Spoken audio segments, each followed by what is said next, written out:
we're seeing a number of big, of course, changes happening right now, folks. This is Tony. Hope you're all doing well. I've got a lot to cover in this video. Things going on in New York City. We're going to be talking about some pretty interesting things going on across, of course, America. Inflation, they claim, is falling, while at the same time, prices of everything are up $700 a month. Go figure, right? So apparently they're trying to claim as if inflation's falling, but you're still paying ridiculous amounts of money every month. It's going to have to fall for many years for you to get it back down to where it used to be, obviously. So no one really cares if inflation is slightly falling right now for, a few days or, a few weeks, however long it shortly falls for, and then starts going right back up like it was going up before, right? 80% of households are in a worse financial position now than they were before 2020. You were in a better position when you were literally sitting at home not working, apparently. Some of you, even without jobs, were better off than you are right now. This is basically what this article is telling us. But they want you to think everything's fine. They want you to think everything's fine. Like I said, we're going to be getting into a ton of stuff. We got Wendy's closing down. We got Burger King's closing down. We got Walmart with the new thing that they said. Some are saying this is them telling you upfront, telegraphing, oh, it's not going to be very good for us this Christmas. And actually, we have tons more. Something going on with California. You might not be seeing any deliveries in January in California based on some new law. Yes, there's so many things we're going to get into. Also, of course, Freddie Mac. Something going on with Freddie Mac. And what else do we got? Robots and so much more, folks.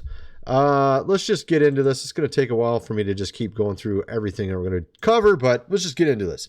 South Florida, Wendy's franchisee files for Chapter 11 bankruptcy with $54 million debt, closes 3 local spots. How many spots did he actually have? That's the question. Well, it doesn't even say here. Okay, well, that's great. It's literally a headline with no, I apparently have to subscribe. Okay. I thought it would say more than that. Okay, at any rate, I pulled it up because it looked like a better title than the other article, and I didn't look down to see what the article said. I'm sure it's far more than 3 locations, because here we have Burger King franchisee, third Burger King franchisee declares bankruptcy with only 172 units, folks. It's kind of interesting because I think actually the one with Wendy's was a large one. Yeah, it was a large one. Let me go look it up again. I thought you have to pay money for everything anymore, folks. You know what I mean? That's just kind of how it is. 61 unit. Okay, so this one says 61 unit. Okay, 61 unit Wendy's franchisee. Okay. Declares bankruptcy. Operator shuttered 11 locations. Maybe this is a different one. Maybe there's multiple. I don't know. Okay. There's Alabama, Illinois, Missouri, Florida, and Wisconsin, according to this article here. Okay, so basically lots of Wendy's are going to close. I don't know where, when. I mean, there's obviously some in Florida, some in Alabama, some in Illinois, some in Missouri. Question is it going to continue like that? Looking at what's happening with Burger King, probably, since this is the third large Burger King franchisee declaring bankruptcy. And $65 million debt with only 60 locations doesn't sound very good either. But, that was for the Wendy's. So this is November 8th. 172 units with this one, Premier Kings. And Walmart sounds a note of caution on consumers ahead of holidays. Shares fall. They're doing that on purpose. Why would the CEO come out and tell you we're not going to do so well in Christmas, knowing that their shares would fall? Probably because they know they're going to fall even farther than what the initial fall is going to be. Sort of tactical with their stock. Walmart on Thursday said U.S. consumers are acting more cautious with spending as the holiday season gets underway. Now, what's amazing is how you have these different publications that somehow turn this into a positive story. I don't know how they do it. They're trying to say that he's saying there's going to be deflation and this is good. Prices are going to be lower. When actually he's saying literally there's going to be less sales. So even if there's lower prices and there's less sales, that's even worse. So they somehow, every time they make it look like it's good, like all this really, really not good news comes out and they're like, how can we make this sound good? So everybody thinks everything's fine. That's pretty much what they do. That seems to be what they're really good at. And actually, we're going to, like I said, we're going to get into a ton of stuff. We have a giveaway going on right now, folks. And we're going to be giving away gold and silver. We have 1/2 ounce American Gold Eagle coin, old style, and 5 silver American Eagles as the first prize. It's about $1,500 value, folks. Second prize is a laptop. Third prize is 3 months worth of food supply, about $800 worth. Laptop's like $400, $500. It's $397 ARV price, you know, Amazon price or whatever. So there's many ways you can enter into this, and I highly recommend you do as many as possible because you'll get more entries by doing this. You get more entries the more you, and also you'll get to follow me on other social media. And this is, by the way, a new Twitter. So if you already say, oh, I'm already on your Twitter, you're not. This is a brand new Twitter. I'm basically going to scrap the old Twitter because it wasn't working right anyways. Completely brand new Twitter. If you want to get over there and follow me on Twitter, I'm going to finally actually have an account that works. Also, I have a number of other social media you can follow me on, and you get like 3 bonus entries with a lot of these. You can end up having like 20 entries, and most people don't even do any of these. Most people just like do a couple entries, and they could literally double, triple, quadruple their chance of winning simply by doing multiple entries. And most people won't even stop and pause the video and click the bottom link. So you have a very good chance of winning, believe it or not. Very high chance. I mean, really good chance, because there's so many. I'll have like 300,000 views on a video, 200,000 views. And how many people will sign up for this? I think last time there's only like 4,000 people that signed up. So you want to click below. I mean, you got like easily a 1 out of 1,000 chance of winning by not even clicking on everything. If you click on everything, you might even have a 1 in 100 chance of winning. You know what I mean? Like, this is what I'm talking about. So you're going to definitely want to do that, folks. Link below, and also you get to see on my other social media and get updated on the video game that we're making right now and everything else. So link is in the description. Go check that out. Pause the video and go check it out right now, folks. Anyway, we got so much more to cover, and let's get into some of these other stories. And first, let's look at this one here. This is really interesting. We have Andrew Boyle here talking about what's going on with the supply, of course, chain. He's saying that there is a huge problem in January 2024 for California particularly. They have a law that doesn't allow any heavy-duty vehicles with internal. There's not one internal combustion engine heavy-duty vehicle that will be able to deliver any goods in California in January. Not one. 0. They have to be electric. You have to have an electric semi to deliver any goods in January. Currently, the way they have it set up here, you have Bloomberg. California has an electric big rig mandate. Manufacturers will struggle to meet it. I used to work for one of these companies. I used to design semi-truck. I worked for Navistar, or International Truck and Engine Company, back like, it's been a little while, folks. It's been like, well, 20 years. It's been a little while since I worked there. But I was a mechanical engineer working there. And I can guarantee you they will not pump these out quick enough. There's no way they'll have this done in time.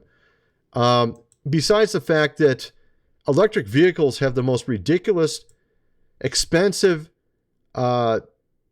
means of charging the vehicles. It's unbelievable. People think that they're not that expensive. Oh, look, see, if I buy an electric car, it only costs this much to charge it. No, actually, no. Let me show you this graph. This is all the owner of a Tesla pays of the entire cost of charging the car. So here's the real cost of charging the car. This is like basically the cost for going 40 miles. It's about $17. $17 to go 40 miles. Okay? 30, maybe actually 30 miles. I'm not quite sure. Somewhere in that range. It's basically like owning a Hummer. Okay? It's like owning a gas guzzling Hummer 1. And that's basically what an electric car is for efficiency with electricity. Okay? This is all the owner pays. This is what you and I are. Is this the one where you and I are paying? This is what we pay at the pump. We are paying, us gas guzzlers are paying for these electric cars. We're paying way more than they themselves are to charge their own vehicles. This is the taxpayer right here. So the taxpayer, and I'm assuming you're probably a taxpayer and you also pump gas for your car. You're paying a ton. You're paying a lion's share of the electric vehicle's charge cost. Now imagine January 2024, you have to have all these electric semis on the road to even deliver to California. And again, like I said, I studied power plant technology. I studied pollution in college as well. And California is where EPA starts everything when they do all their new standards. And this is why California probably is the first one to have this. Well, you must have electric vehicles to deliver any goods in California in January 2024. I'm guessing they're probably going to undo this. I would really hope so, because they're probably going to get 0 deliveries. Okay? I mean, I don't know. Maybe they'll get a few. Maybe there's a few electric semis out there that can work for now. What was it? Nikola? Wasn't there like a semi-truck company called Nikola? Like a Nikola Tesla, right? He called his like Nikola, I think. Nikola went out of business, right? They were like claiming they had all these semi-trucks ready, and they literally had nothing ready. They had nothing built, nothing ready. There was like a huge lawsuit over it because they were just putting fake dummy semis on the road and making commercials. Like, okay, these things take a long time to build. There's like 1,000 engineers on one of these. Just one of these vehicles has 1,000 engineers working on it, designing each part of it. And then on top of that, they have the issue with, and I don't want to bore you to death because I'm going into huge detail about something that you get the point. You get the point. It's not happening. They're going to have to change the law, or they're going to just pretend like they're going to have to change the law. They're going to just have to change the law. I don't know what else they're going to do. They're not going to get any deliveries to California in January if they don't. Of course, you had Convoy and Yellow Truck went out of business. So it's not as if these trucking companies aren't already having troubles staying in business.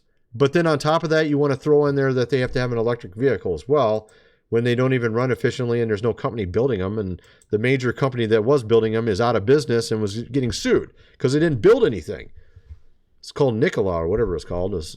I know it's like Nikola Tesla. It was like, Elon Musk took the Tesla and the other company took the Nikola part. That's original, isn't it? Okay, so at any rate, also you have Maersk. They did 10,000 layoffs of employees. That's another part of the supply chain. You have CGM here. Scion warns of difficult time for the industry. One of the major shipping companies as well, third largest container line. This billionaire guy here, I can't even say his name. That's a weird name. Rodolph, however you say his name. That's right here. It's just a weird name. Okay. At any rate, you get the idea. So some guy probably from Europe. All right. At any rate, he's complaining about the fact that things are really terrible for shipping companies right now. Mortgage rates continue to climb toward 8%. Home purchases now at a virtual standstill. Freddie Mac. So Freddie Mac telling us that home sales are at a virtual standstill. And then now Freddie Mac opens up an investigation into Meridian Capital. Maybe this is sort of their blame game. Are we going to see something like we saw back in 2008 where they have problems again? And this is their way of sort of kind of, cutting off all the problems up front by blaming it on Meridian Capital, maybe. I don't know. Because you have, of course, what happened in 2008. Fannie Mae, Freddie Mac. Together, these agencies make the mortgage market more liquid, stable, and affordable by providing liquidity and guarantees to thousands of banks, savings, and loans. And mortgage companies in the U.S. now, of course, we've seen a lot of these banks are struggling because of what's going on with mortgages and loans, particularly Well, not in their area, but in the office area more so, especially. But of course, we're also seeing this, and this leads into the whole thing that I kind of wanted to get into, which has to do with our cities. A lot of this has to do with our cities. And we're going to get into that now. We're seeing economists saying big blue, of course, cities are seeing really distressing declines. And you saw recently what happened with a certain city in California where they, of course, cleaned it up really fast. Yeah. For some, visitors, right? That's what it takes apparently to clean, up a city these days. But we're seeing a lot more than that. We're seeing, of course, mass looting at a lot of stores. A lot of these companies want to leave the cities. And we're seeing cities becoming shells of what they once were. No one wants to go there for a vacation. I mean, honestly, do you want to go there for a vacation? I don't think so, right? So you're seeing a lot of that going on as well in these cities, on top of just them going downhill very quickly. Retail theft being a huge factor. The worst in these 10 cities. A new report shows some U.S. cities have been especially hard hit by organized retail crime.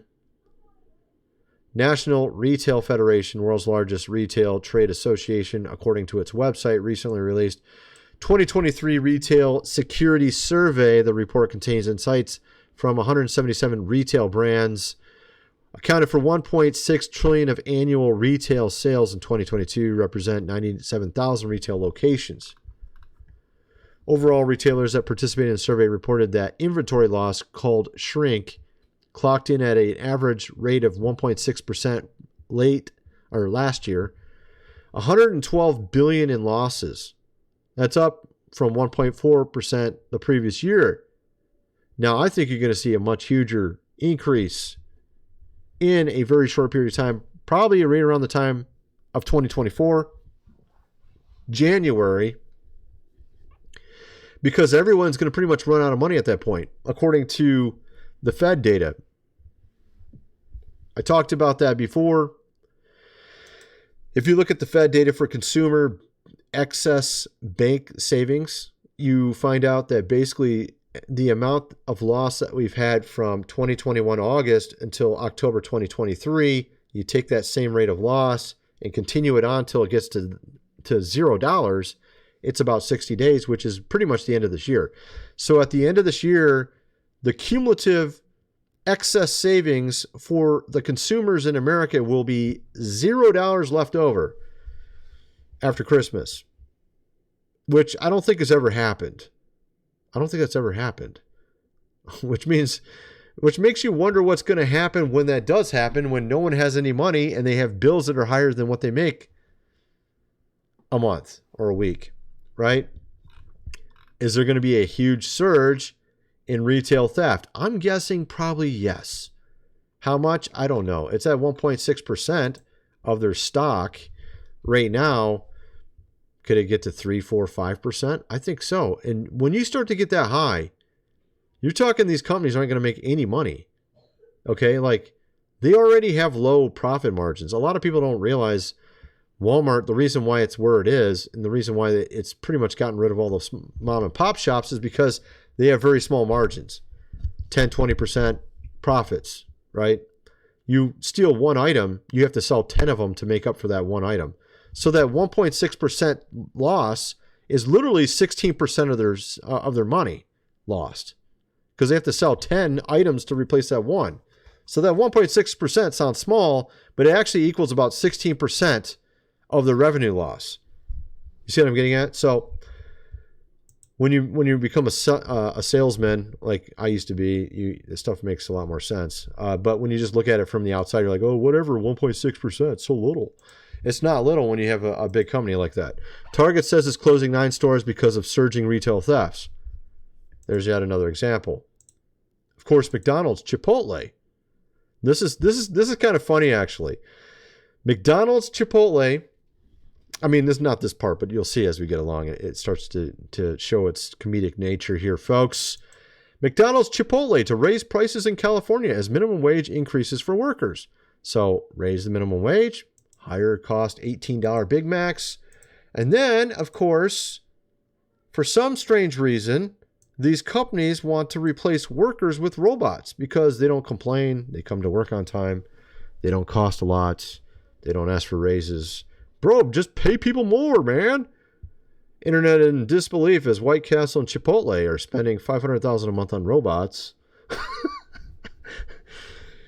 Look, they just it just has to do with money. I mean, honestly, back in the old days, it used to be something more like a family. And this is how it should have remained. A company being sort of a family.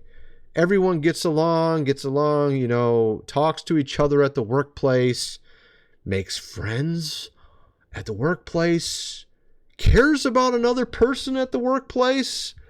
Those days seem to be long gone. Now it's all about money, folks. Oh, I just want a higher wage. I just want to go in there and get out of there. And they think the same way. Oh, let's just replace you with robots. They're cheaper. They don't complain. They don't ask for raises. You know what I mean? So it's not about, you know, bonding with your fellow brother or whatever, neighbor.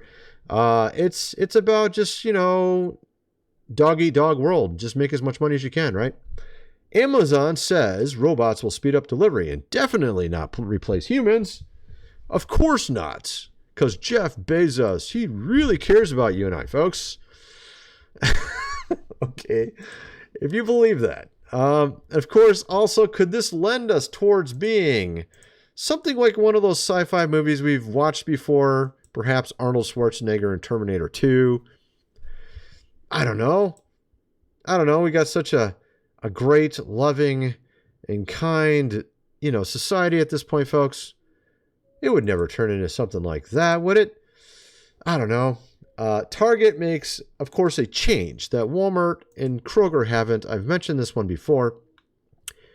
They, of course, have decided,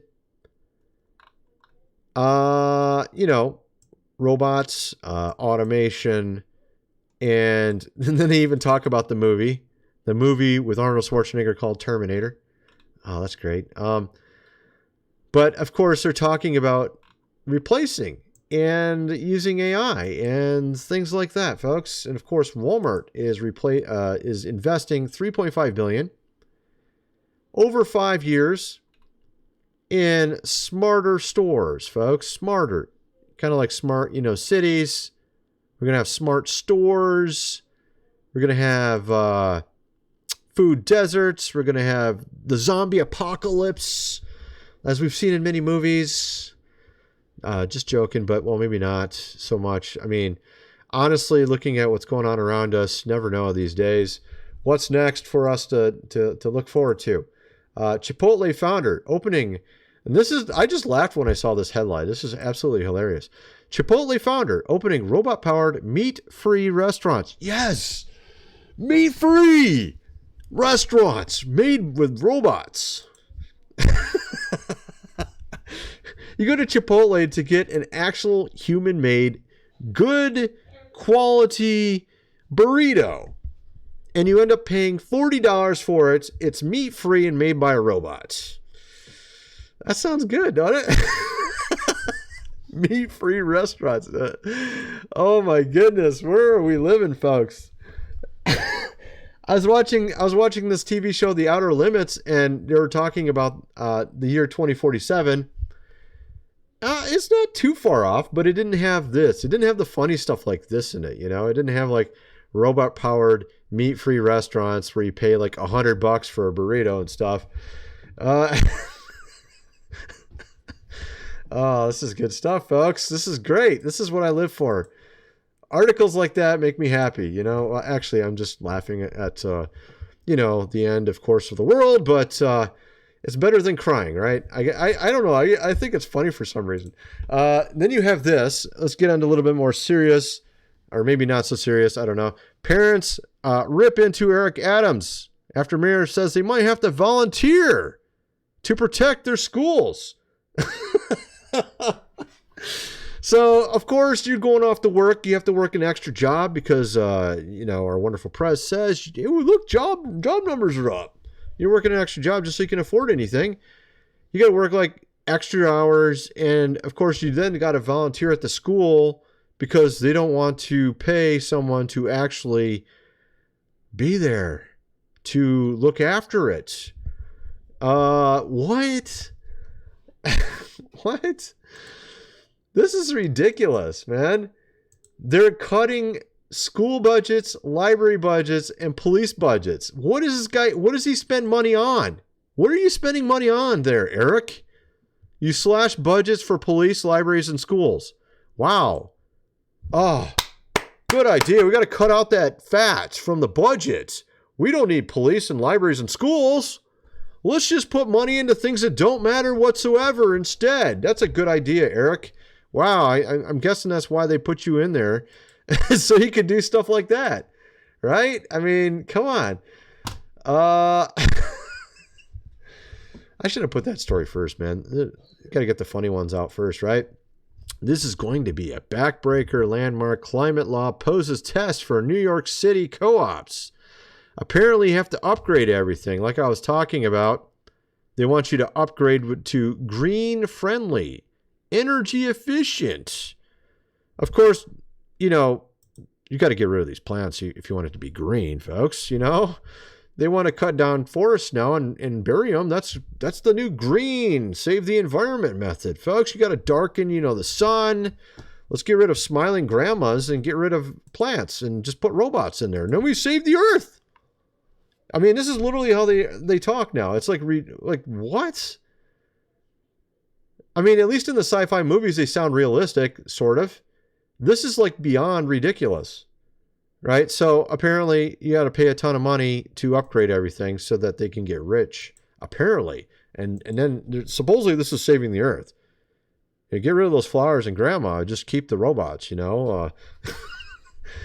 Yeah, Eric here. Axes $547 million from New York City Education Department budget. And it's not over. More cuts on the way. Wow. Good job there, Eric. Way to spend the money right. I mean, you know, the only time they want to cut the budget is when they cut actual important stuff out of it. It's hilarious. Just keep all the fat, cut all the meat off. That's great, you know. This is apparently, I mean, it just makes no sense, does it? Of course, what are they going to replace the New York Police Department with, folks? Drones, of course. Makes perfect sense now. Robots. Just like I said. Literally. No joke. Apparently that's what it is. And of course, Eric has dedicated the city of New York to being zero carbon with the buildings. I talked about this before, which essentially means landlords are going to get fined for you breathing, literally, because they have to make it zero carbon, which means zero CO2. By the way, you and I breathe out CO2. So if you're a landlord and you have a tenant in your building, they breathe and they let out carbon emissions. There, I just let out some carbon emissions. Folks, pollution all in this room from carbon emissions. You know what I mean? Not as if plants don't use that to grow, right? Apparently this is really important because then somebody can make money off this and then they can get rich by charging you to breathe. This is apparently how Eric wants to solve our global problems, folks.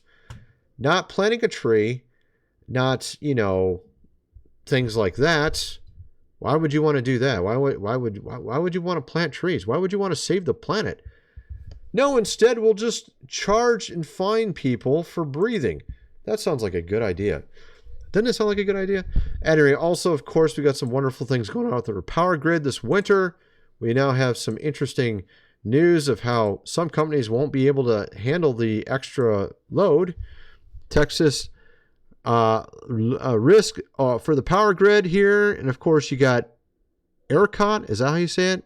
Cancels program to boost power reserves ahead potentially precarious winter.